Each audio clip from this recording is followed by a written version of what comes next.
चुंदरिया मैले हो गई रे, चुंदरिया मैले हो गई रे।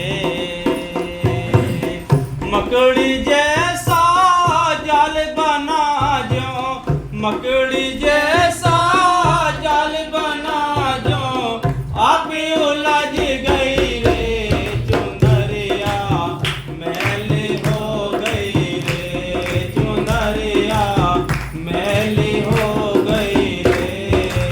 तो कहते हैं आप जंगल में जाते हो, घरों में भी मकड़ी जाल बनाती है, बड़े सुंदर तरीके से जाल बनाती है, चारों ओर सपोर्टे लगा देती है और डिजाइन से जाल बनाकर और बीच सेंटर पॉइंट पर बैठ जाती है, बेफिक्र होकर। तो बहुत अहंकार होता है इसको कि मेरा कौन बिगाड़ सकता है। अकेली अपने अंदर से जो रस्सियां हैं वो निकाल कर और जाल बांध देती है। उसको पता नहीं कि कब कौन सा हवा का झोंका आएगा या कोई इंसान आएगा उसको तोड़ देगा, जाल को सारी सपोर्ट टूट जाएगी। इसलिए संतों ने कहा है कि भाई ऐसे ही इंसान पूरी जिंदगी भर जाल बुनता रहता है, ये काम करना है, वो करना है, ये जमीन, ये मकान, ये शादी, ये करना। इस जाल को बुनते बुनते बुनते उसी जाल में एक दिन आप लिपट जाता है। चाहते हुए भी इंसान फिर न सेवा कर पाता, न सिमरन कर पाता, न दर्शन कर पाता, न सत्संग कर पाता है। क्यों? कि वो उलझ गया है उसमें। अपने किया हुआ जाल है, जो दुख है सुख है ये हमारा अपने ही तो की हुई जाल है, इसमें किसी दूसरे का दोष नहीं। ये जाल हमने ही बुना है। जैसा मकड़ी अपने आप जाल बनाती है, ऐसे इंसान भी अपने आप जाल बनाता है। हाँ जी। मैली हो गई रे चुनरिया, मैली हो गई रे चुनरिया, मैली हो गई रे चुनरिया, मैली हो गई रे। मकड़ी जैसा जाल बना जो, मकड़ी जैसा जाल बना जो, आप उलझ गई रे चुनरिया, मैली हो गई रे चुनरिया, मैली हो गई रे। पाँच पच्चीस सखा सहेली इनमें फंस गई रे, पाँच पच्चीस सखा सहेली इनमें फंस गई रे। ऐसो रंग चढ़ो विषयों को, ऐसो रंग चढ़ो विषयों को, याद बिसर गई रे चुनरिया, मैली हो गई रे चुनरिया, मैली हो गई रे। कहते हैं काम क्रोध लोभ मोह अहंकार 5-25 प्रवृत्तियाँ इन सखा सहेलियों में ही फंस गई। ये आत्मा अपने घर की याद इसको नहीं आती है और भूल चुकी है कि मेरा कौन मालिक है, कौन सा मेरा शहर है, कौन सा गांव है, कौन सा देश है, सारा भूल चुकी है। किसमें फंस गए, कैसे, किसका रंग चढ़ गया? इन दुश्मनों का रंग चढ़ गया। इसलिए संत कहते हैं कि 5-25 सखा सहेली इनमें फंस गई, इन्हीं में फंस गई। बाबा मेरे साहब जी बार बार समझाया करते थे, हम काम किसके करते हैं? इस दुनियादारी के काम करते हैं। जब भी अपने काम करने का असली अपना काम कौन सा है? परमार्थ का काम, सेवा करना। और सेवा की जब भी बात आती है और हुक्म आता है, 2 मिनट में मन बहाना बनाकर हटा देता है कि टाइम नहीं है मेरे पास। क्यों नहीं है टाइम? क्योंकि वो रंग चढ़ा हुआ है दुनियादारी का। इसलिए संत कहते हैं कि इनमें फंसे हुए ये सारे। तुम रात दिन संग भी रहो, संतों के पास भी रहो, आश्रम में भी रहो, लेकिन फिर भी रंग उनका चढ़ा होता है। कोई बिरले होते हैं किस्मत वाले जो का हुक्म में रहकर अपना जन्म सफल कर देते हैं, बाकी इस दुनियादारी का ही रंग चढ़ा हुआ है इंसान पर। इसलिए संत बार बार समझाने की कोशिश करते हैं। हम गिन लेते हैं, स्वार्थ का कोई काम गिनता है?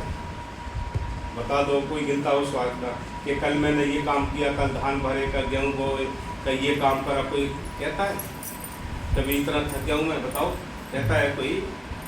लेकिन परमार्थ के सब गिनती कर लेते हैं कि हम तो बाद में सेवा कर खाएँ, अभी तो गई है हम सेवा करना, फिर जाए क्या? और सारी जिंदगी स्वार्थ में निकल जाती है। कभी कोई कहता है कि हम मतलब ये काम किया है, अब वो क्यों करें हम? ये देखो, खुद ही देखो कि ये किसका रंग है। जो विरोधी शक्ति गहरी ताकत है उसका रंग ज़्यादा चढ़ा हुआ होता है, इसलिए उधर का वजन होता है ज़्यादा। इसलिए संतों ने हमेशा ही समझाया है, तो क्या कहते हैं कि भाई हम इनमें फंसे पड़े हैं, इस दुनिया के काल के जो जाल हैं उसमें उलझे पड़े हैं। हाँ जी। मकड़ी जैसा जाल बना जो, मकड़ी जैसा जाल बना जो, आके उलझ गई रे चुनरिया, मैले हो गई रे चुनरिया, मैले हो गई रे, मैले हो गई रे चुनरिया, मैले हो गई रे चुनरिया, मैले हो गई रे। कसूर किसी का नहीं है, ये कसूर किसी का नहीं है, कसूर है तो उस ताकत का है जो विरोधी शक्ति है, जो हमारे सिर पे बैठती है। काम, क्रोध, लोभ, मोह, अहंकार चारों ओर से हमें घेरे बैठे, वो हमें निकल ही नहीं देते, वो ही हर समय अपना प्रभाव डाले रहते हैं। उनका प्रभाव जो उतरता है जब हमें सत्संग में रंग आता है, सत्संग में, सेवा में, दर्शन में, इनमें रंग आता है, उनका प्रभाव खत्म होता है। तो नहीं तो इस दुनियादारी का ही प्रभाव में हम अपने काम छोड़कर दूसरे ही काम करते हैं। एक बार बाबा मस्ताना जी चौबारे में बैठे हुए थे, एक प्रेमी गांव का ही एक प्रेमी निकल के गेट की तरफ से जा रहा था। बाबा जी ने कहा कि इसको बुलाओ भाई। कोई सेवादार गया, उसको बुलाया, उससे कहा कि अभी कल सेवा चल रही थी, तब कल क्यों नहीं आया तू? कि साईं जी को हाथ जोड़ कर बोला लाचार होके, साईं जी मेरे घर का बहुत काम था इसलिए नहीं आ पाया। बाबा में साईं बोले कि देखो भाई, जो इसलिए असली घर का काम है, जो इसके अपना असली घर का काम है, उसको ये पराया समझता है, और जो पराया काम है उसको ये अपना समझता है। यही काल ने मत मार रखी। देखो, मन करता ही नहीं है सेवा करने का, सिमरन करने का, दिन बहान बनाता है, लोकला जाती है, थकान होती है। हम असली जो काम है हमारे अपने घर का वो नहीं कर पाते, क्योंकि हम दूसरे के देश में रहते हैं, उसके प्रभाव में रहते हैं, इसलिए हमें ये चीज़ सुहाती नहीं है। ये उनको सुहाती है ये चीज़ जिन पर मालिक की मेहर होती है, संस्कार अच्छे होते हैं, उनको इसमें सेवा, सिमरन, दर्शन, सत्संग में रंग आता है और रस आता है। दोनों चीज़ें, रस भी आएगा और रंग भी आएगा। हाँ जी। दुख सुख भोगे विलास कुटुंब का जाल बिछायो रे, दुख सुख भोगे विलास कुटुंब का जाल बिछायो रे, सब अपने सब धोके निकले, सब अपने सब धोके निकले, भूल में फंस गई रे चुनरिया, मैले हो गई रे चुनरिया, मैले हो गई रे। कितनी अच्छा है ये, कितनी अच्छी लाइन लिखी हुई है कि सब अपने दिखाई देते हैं। ये बेटा है, 4 बेटा है, बड़ा गर्व होता है। 4 बेटा है, 4 बहुएं हैं, लड़की हैं, सब पूरा कोटा में परिवार है, सब अपने दिखाई देते हैं, लेकिन आखिरी टाइम सब पराये निकलते हैं। सब अपने, सब पराये दिखाई देते हैं, फिर इनसे ही हाथ जोड़ने पड़ते हैं कि भाई हमारी इज्जत छोड़ दो और सब कुछ बांट लो। खाली रहना पसंद करता है जो सारी जिंदगी इनके साथ गुजार दी। इसलिए संत कहते हैं सब अपने, सब पराये निकले, इनमें कोई अपना नहीं। ये केवल कर्ज के रिश्ते नाते हैं, जिनका हमारे ऊपर कर्ज है, वो कर्ज चाहे बेटा बन के आए, चाहे बेटी बनकर आए, चाहे रिश्तेदार बनकर आए, चाहे कोई साहूकार बनकर आए, ये सब अपना कर्ज लेने के लिए आते हैं। कर्ज हमें देना है या लेना है, यही यहाँ रिश्ता है, और कोई रिश्ता नहीं है।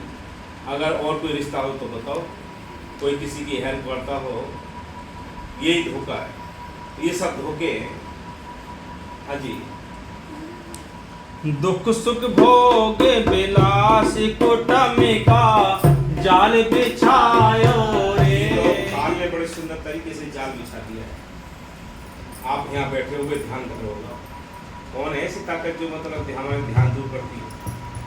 सेवा कर रहे होगे, जल्दी जल्दी है लोगे कि जहाँ जल्दी जाए भागे हैं। कौन है जो खिंचावा चुंबक?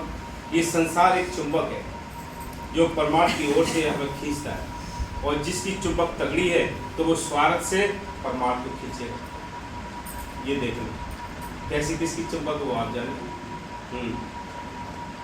सब अपने सब धोखे निकले, सब अपने सब धोखे निकले, भूल में फंस गई रे चुनरिया, मैले हो गई रे चुनरिया, मैले हो गई रे।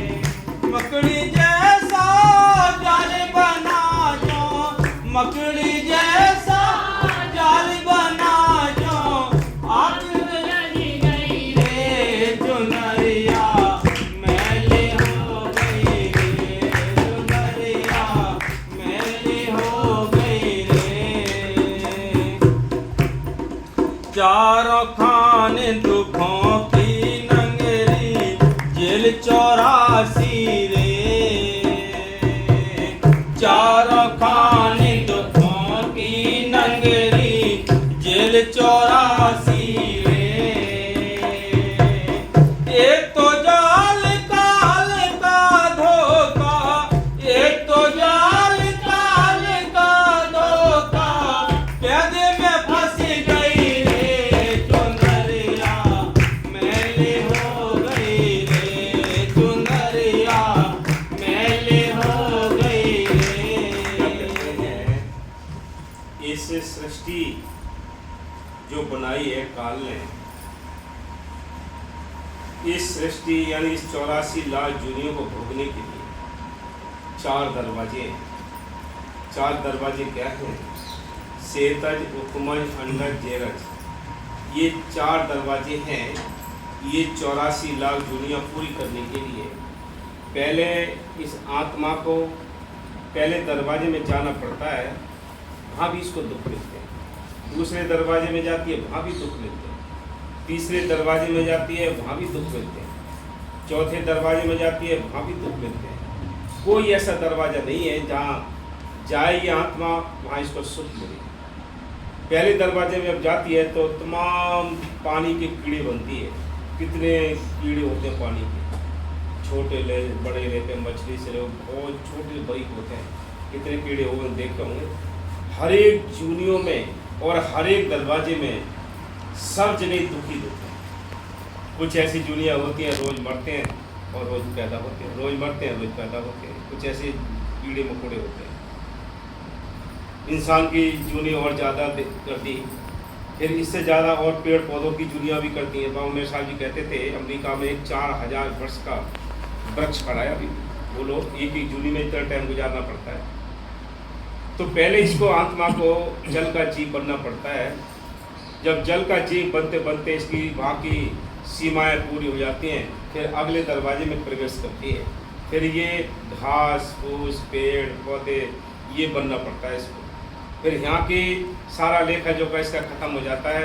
फिर अगले तीसरे दरवाजे में जाती है, ये पक्षियों के अंडे में जाती है, पक्षियों की जूनी में जाती है। फिर इसके बाद इसको जेल में लिपटे हुए जो जानवर होते हैं और इंसानी जन्म होता है उनमें जाती है, वहाँ भी दुखी दुखी। फिर कहीं जाकर चौथे दरवाजे में से इसको 4 पैर वाले जो जानवर होते हैं, आखिर गाय है, इनके बाद इसको मनुष्य जीवन मिलता है। इस मनुष्य जीवन में बैठकर इसको ये चांस मिला है कि अभी हम दोनों काम कर लें, अपने छुटकारे का बंदोबस्त कर लें, मालिक को याद भी कर लें। दोनों काम करने का ये टाइम मिला है। जिसने इस टाइम का फ़ायदा उठा लिया वो भाग्यशाली है। बाकी सब किस्मत वाले हैं सब, क्योंकि मनुष्य जीवन मिला है। सब जिनको मनुष्य जीवन मिला है वो भाग्यशाली है। बाकी तो जूनियाँ और भी हैं, उन जूनियों में भी माँ बाप बहन भाई सभी जूनियों में मिलेंगे, लेकिन संत नहीं मिलेंगे, भक्ति करने का मौका नहीं मिलेगा। हाँ जी। मकड़ी जैसा जाल बना जो, मकड़ी जैसा जाल बना जो, आप उलझ गई रे चुनरिया, मैली हो गई रे चुनरिया, मैली हो गई रे। ये तो देश काल की नगरी सब परदेसी रे, ये तो देश काल की नगरी सब परदेसी रे। ये देश पराया देश है, ये अपना देश नहीं। इसको संतों ने कहा ये काल की नगरी है, ये 84 का जेल खाना है। इसमें हम सब 84 में गोते खा रहे हैं। जो पार हो गया इस भवसागर से वो अपने देश पहुंच जाता है चौथे लोग। बाकी इस तरह तीनों लोगों में त्रिलोकी के इस पिंजड़े के अंदर पड़े पड़े जूं को जीव बीत जाते हैं, लेकिन छुटकारा नहीं होता। इसलिए संतों ने भी लिखा है, कवियों ने भी लिखा है और कि लग 84 खत्म हुई ना कोट कलक कुछ चार गए, नाक में दम आ गया मरते मरते हार गए। रोज मरना रोज जीना ये सिलसिला समाप्त नहीं होता।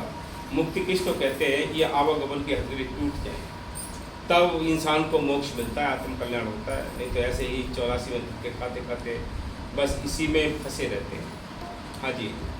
अपने देश गए वो हंसा, अपने देश गए वो हंसा, सौद डोर पकड़ ले रे चुनरिया, मैले हो गई रे चुनरिया, मैले हो गई रे।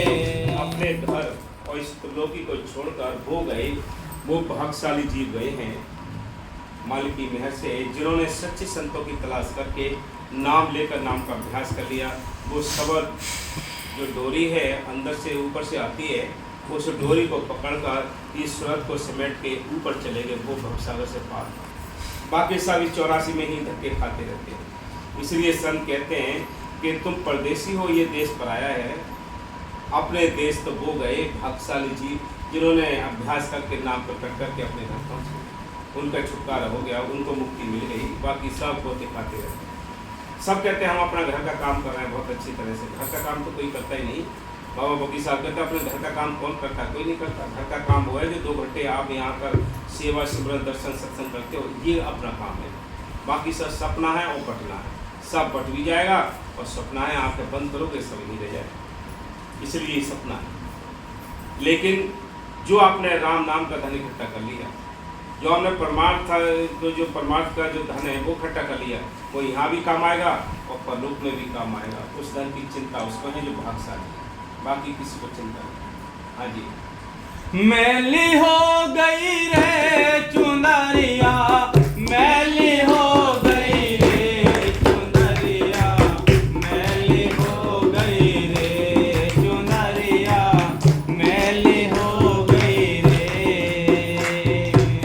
मकड़ी जैसा जाल बना जो, मकड़ी जैसा जाल बना जो, आप ही उलझ गई रे चुनरिया, मैले हो गई रे चुनरिया। हम सब यहाँ मकड़ी के समान हैं, जो अपना जाल तानती है मकड़ी, ऐसे ही हम पूरे जिंदगी में जाल तानते रहते, जाल बुनते रहते हैं। अपने बुने हुए जाल में ही खुद हम लिपट जाते हैं, फिर किसी को सांस नहीं, फिर सांस है ही नहीं किसी को परमार्थ करने, अपने आप किया हुआ अपना बुना हुआ जाल है। हाँ जी। कर्म कांड सब जग के बंधन, मुक्ति नाम आधारा रे। कर्म कांड सब जग के बंधन। संत कहते हैं ये जो जितने भी हम कर्म कांड पूजा पाठ जाप ताप तीर्थ व्रत देवी देवता ये जिनको मानते हैं ये सब बंधन है। बाबा मेहर साहब जी इसके बारे में कहते थे कि भाई जीव ऐसे बंधा पड़ा है, 5 लड़ी 7 लड़ी रस्सियों में बंधा पड़ा वो जीव, ऐसे ही इन बंधनों में बंधे पड़े, ये दिखाई भी नहीं देते और बंधन इतने तगड़े कि जंजीरों से ज़्यादा शक्तिशाली बंधन नहीं है। किसी को तो बीड़ी छोड़ दे, तो बंधन ही तो हुआ, तुम्हें दिखाई नहीं दे रहा है, लेकिन बंधन वो क्या करता है, हम बहुत ही कोशिश करते हैं, हाथ जोड़ कर बोलेगा, बहुत ही कोशिश करते हैं, छूटता ही नहीं है ना बंधन। अरे चले तो सत्संग में, लेकिन क्या करें, अंडे मांस मछली खाने पड़ते हैं, रिश्तेदार नहीं मानेंगे, रिश्तेदारी टूट जाएंगी, कोई देवी देवता पूछता है, कोई कुछ पूछता है, ये सब बंधन ही तो हैं। इन बंधनों में सारी दुनिया बंधी पड़ी है। निर्बंध कौन है? जो सारे पाखंड से निकलकर संत नाम जपते हैं, जपाते हैं, वो निर्बंध। उनके कोई बंधन नहीं होते, न बेटी, न बेटा, न बहन, न भाई, न माँ, न बाप, कोई बंधन नहीं होता है। वो मालिक की मेहर से बेस अपने छुटकारा किए हुए होते। न एक संत फकीर हुए हैं, उन्होंने लिखा है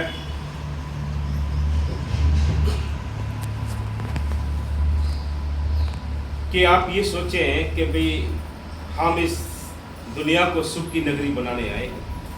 हम सुख की नगरी बनाने नहीं आए। बाप को बेटे से, सास को बहू से, माँ को बेटी से भक्ति की तलवार चलाकर ही जड़ें काटने आए। ये दुनिया के झगड़े बकड़े कभी खत्म नहीं हुए, ना कभी खत्म होंगे। लेकिन क्या होगा, हमारा अपना परमार्थ खत्म हो जाएगा। इसलिए संत कहते हैं कि भाई आप अपने बंधन तोड़ने की कोशिश करो। जिन बंधनों में हम बंधे पड़े हैं, वो बंधन बड़े प्राचीन हो गए हैं। उन बंधनों से हल्के होने की कोशिश करो, ढीले होने की कोशिश करो, आज़ाद होने की कोशिश करो, तब कहीं जाकर मालिक की वजह से नाम का रंग चढ़ेगा। हाँ, कर्म कांड सब जग के बंधन, मुक्ति नाम आधारा रे। भाई मुक्ति मिलेगी तो नाम के अभ्यास से मिलेगी। रामायण के अंदर भी लिखा है, कलियुग केवल नाम आधारा, सिमर सिमर नर उतरे पार, के बिना सिमरन के किसी का उद्धार नहीं हो रहा है। ये तो रामायण के अंदर भी चौपाई में लिखा है। फिर उसको पढ़ने का फायदा क्या है, जब अमल ही नहीं कर रहे हम तो बस पढ़ते रहते हैं, पन्ना पढ़ते रहते हैं, पेज पलटते रहते हैं। पहले 2-4 दिन में ही भागवत या रामायण हो जाती थी, अब 10-15 दिन लगते हैं। तो क्योंकि ये बंधन हमारे इतने प्राचीन हो गए कि ये छूटते नहीं। जो बंधन जिसे छूट जाए तो मालिक की मेहर समझो, न बारीक से बारीक बंधन लगे पड़े। हम वैसे तो सोचते हैं हम आज़ाद हैं, आज़ाद नहीं, कोई ना कोई बंधन सबके साथ लगे पड़े। अगर बंधन ना होते तो यहाँ होती क्यों, फिर अपने देश होते। हाँ जी, कहे राधे श्याम वो बड़े भागी, कहे राधे श्याम वो बड़े भागी, गुरु शरण पकड़ ले रे चुंदरिया, मैले हो गई रे चुंदरिया, मैले हो गई रे, मैले हो गई रे चुंदरिया, मैले हो गई रे चुंदरिया, मैले हो गई रे चुंदरिया, मैले हो गई रे। धन सतगुरु। इसलिए मालिक की मेहर से वो बड़भागी हैं, वो किस्मत वाले हैं जिन्होंने अच्छी तरह संतों की शरण पकड़ ली। देखो, नाम लेना एक अलग चीज़ है, सत्संगी होना एक अलग चीज़ है, ठीक है, और असल में सत्संग होना और शरण लेना ये बड़ी मुश्किल है। किसी के हुक्म में रहना और शरण लेना ये बहुत ही कठिन है। ये कोई बिरले लेते हैं सर, वो भाग्यशाली जाता है। बाकी धीरे धीरे कोर्स पूरे होंगे सबके, आसान नहीं है एकदम, छुटकारा बहुत टाइम लगेगा। हाँ जी, हो गया।